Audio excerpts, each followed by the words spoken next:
85-86% को आप डरा रहे हैं।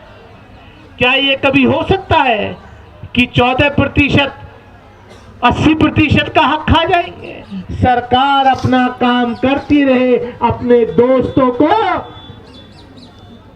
सारी सरकारी खजाना लुटाती रहे। वो पैसा जो इस देश की जनता का है वो अडानी के बाप का पैसा नहीं है।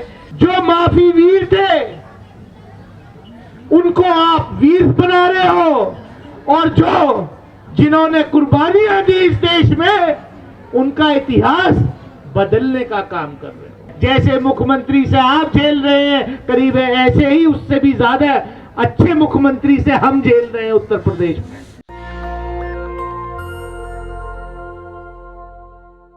आज इस कार्यक्रम में जो लोग यहां मौजूद हैं मैं उनको सलाम करता हूं कि जिस तरीके का नफरत का माहौल इस देश में बनाया जा रहा है वो कभी नहीं रहा।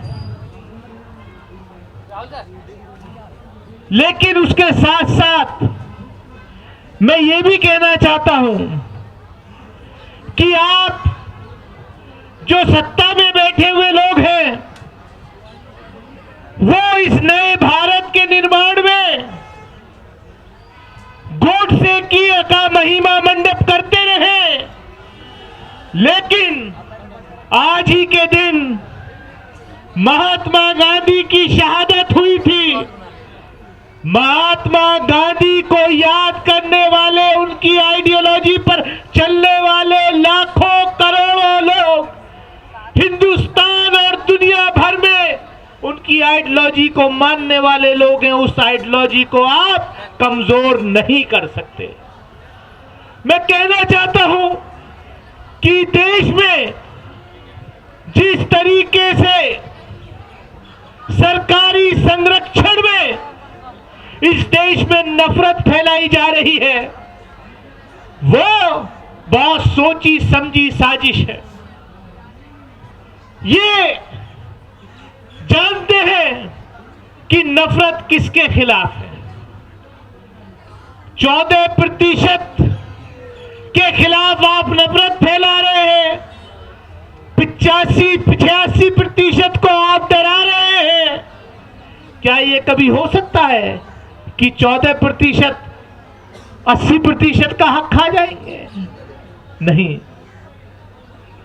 केस इसलिए हो रहा है, जो उनका असली एजेंडा है कि जो आजादी के 75 साल में इस देश में जो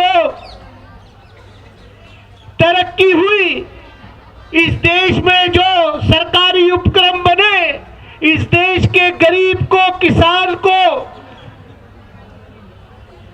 जो नौकरी मिली, उनके बच्चों को, या देश के अंदर जो आईआईटी बने, आईएएस बने, कितनी संस्थाएं बनी, उन सबको ध्वस्त कर दो और जो भी सरमाया सरकार ने बनाया उसको लेकर के लोग तो नफरत में झूमते रहे, लेकिन सरकार अपना काम करती रहे, अपने दोस्तों को सारी सरकारी खजाना लुटाती रहे। पिछले 36 घंटे में इस देश के आम आदमी का, जो सरकारी नौकर है, जो गरीब middle class, lower middle class है, किसी के पास अगर 1 लाख की पूंजी होती है तो वो ये सोचता है कि मैं लाइफ इंश्योरेंस कंपनी में लाइफ इंश्योरेंस करा लूं। किसी के पास 10,000 की पूंजी होती है तो वो सोचता है कि मैं 5,000 तो कम से कम बैंक में जमा कर ही दूं।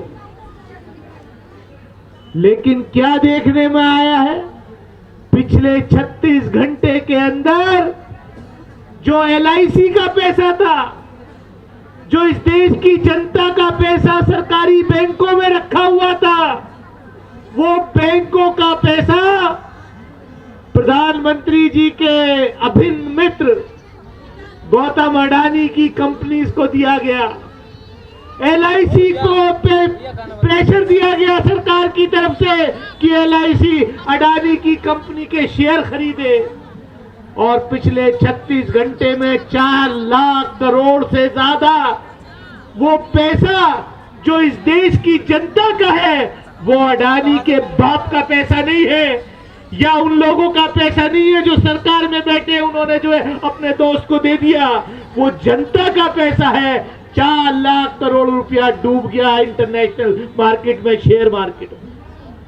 अब क्या है कि वो चर्चा का विषय ना बने, उस पे मीडिया में कोई डिस्कशन ना हो, वो जनता के बीच में विषय ना बने, तो एज यूजुअल जो IT सेल बैठा हुआ है, जो सरकार के लोग बैठे हुए हैं, उन्होंने एक नया शोषा छोड़ दिया कि मुगल गार्डन के अंदर, राष्ट्रपति भवन के अंदर जो गार्डन था उसका नाम मुगल गार्डन था,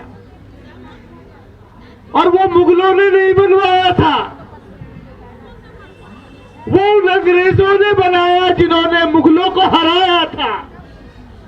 उन्होंने उसका नाम मुगल गार्डन रखा था। उसका नाम बदल के कि अमृत उद्यान करो। कौन सा फर्क पड़ रहा है? आप अमृत उद्यान रखो, लेकिन इस देश के किसानों को, इस देश के नौजवानों को विष पिलाने का काम मत करो, मत करो, मत करो।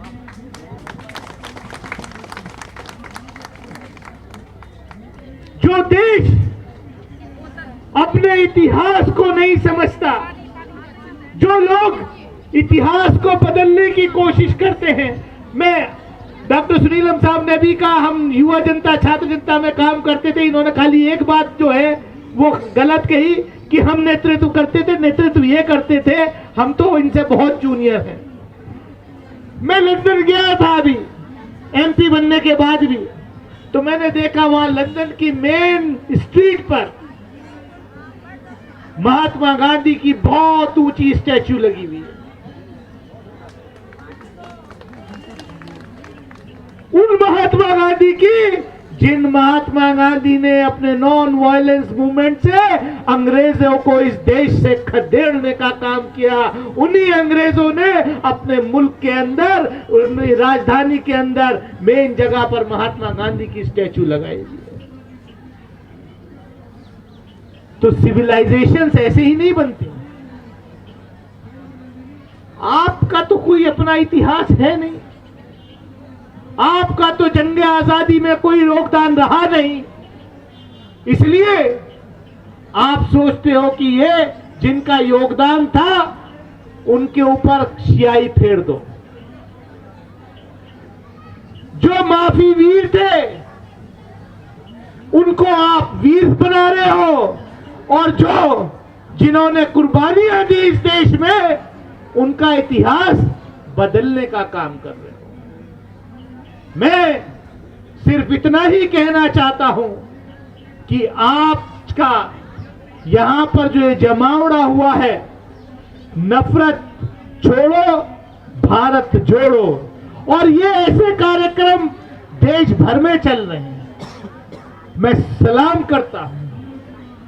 और मैं ये कहता हूं कि ये लड़ाई सिर्फ इन लोगों की नहीं है जो यहां बैठे हैं, ये एक एक जो इस देश में भाईचारा चाहता है, इस देश की तरक्की चाहता है, उन सबको मिलजुल करके लड़नी पड़ेगी।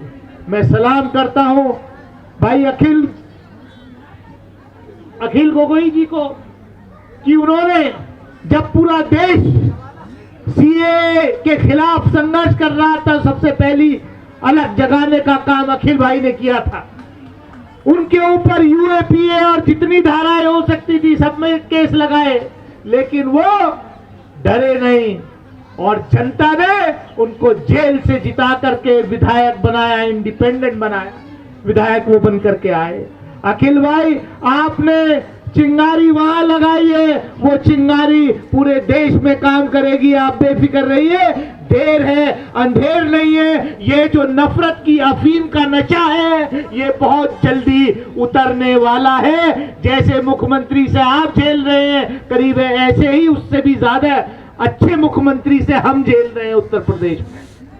मैं इन्हीं शब्दों के साथ, इसी उम्मीद के साथ कि ये कारवां जो चला है ये आज यहां समापन इस यात्रा का जरूर है, लेकिन इस सोच का समापन नहीं होना है। इस सोच को लेकर के हमें गांव-गांव, गली-गली, मोहल्ले-मोहल्ले, देश के हर कोने में जाना है। नफरत छोड़ो, भारत जोड़ो। इन्हीं अल्फाजों के साथ मैं अपनी बात खत्म करता हूं। जय हिंद, जय भारत, जय भीम, खुदा हाफिज। नेशनल दस्तक की आपसे गुजारिश है कि अगर इसको बचाना चाहते हैं तो नेशनल दस्तक को सब्सक्राइब करने के लिए रेड कलर के सब्सक्राइब बटन को दबाएं, फिर बेल आइकन की घंटी दबाएं। नेशनल दस्तक को बचाने के लिए बहुत जरूरी है कि हर खबर को शेयर करें, लाइक करें, कमेंट जरूर करें।